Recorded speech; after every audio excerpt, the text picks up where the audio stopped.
አውራጃ በሊቀ ሰማዕት ቅዱስ ጊዮርጊስ ስም የታነጸች አንዲት ቤተ ክርስቲያን ነበረች። አረማዊ በድላይም ወደ እርሷ በደረሰ ጊዜ ይህችን ቤተ ክርስቲያን አቃጠላት፣ በውስጧ ርኩሰትን ፈጸመ የሚሉ አሉ። ከማቃጠሉ በቀርስ ይህንን አላደረገም የሚሉ አሉ። በእግዚአብሔር ልዩ ጸጋ ዳግማዊ ቆስጠንጢኖስ የተሰኘ ንጉሳችን ዘርዓ ያዕቆብ ይህንን በሰማ ጊዜ በተወዳጅ ልጇ በእመቤታችን ወላዲተ አምላክ ቅድስት ድንግል ማርያም ኃይል በድላይን ለመውጋት ተዘጋጀ። በድላይም በበኩሉ ንጉሡ ዘርዓ ያዕቆብን ይበቀለው ዘንድ ተነሳ። በዚያን ጊዜም በነጭ ፈረስ የተቀመጠ ፈረሰኛ በበድላይ የጦርነት ሰራዊት ውስጥ ታየ። ከኋላም ሆኖ ይነዳቸዋል፣ ደግሞም ከፊታቸው ሆኖ ያሮጣቸው ነበር።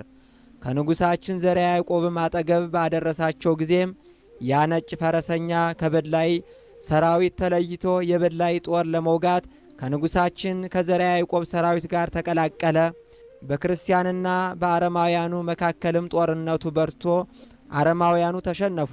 አለቃቸው በድላይም በጦርነቱ መሃል ወድቆ ሞተ። ከሰራዊቱም መሃል ብዙዎቹ ከበድላይ የልቡ ትዕቢት የተነሳ ክፉኛ አሟሟትን ሞቱ።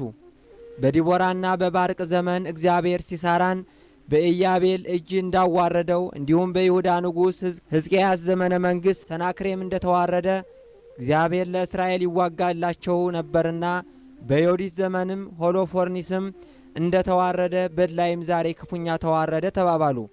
እንዲሁም ንጉሳችን ዘርዓ ያዕቆብ በእመቤታችን ቅድስት ድንግል ማርያም ኃይልና በሊቀ ሰማዕታት ቅዱስ ጊዮርጊስ ተራዳይነት የአረማውያን ሬሳ ምድሩን እስኪሞላ ድረስ ድል አደረጋቸው።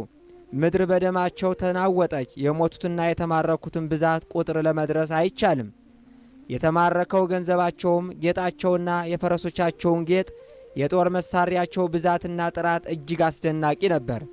ስለዚህም ንጉሳችን ዘርዓ ያዕቆብ በመጽሐፈ ድርሳኑ ወደ ቤተ መንግሥቴ የገባውን የራሳቸውና የፈረሶቻቸው ጌጥ በየአይነቱ ሊናገሩ የማይቻል እጅግ አስደናቂ ነበር አለ።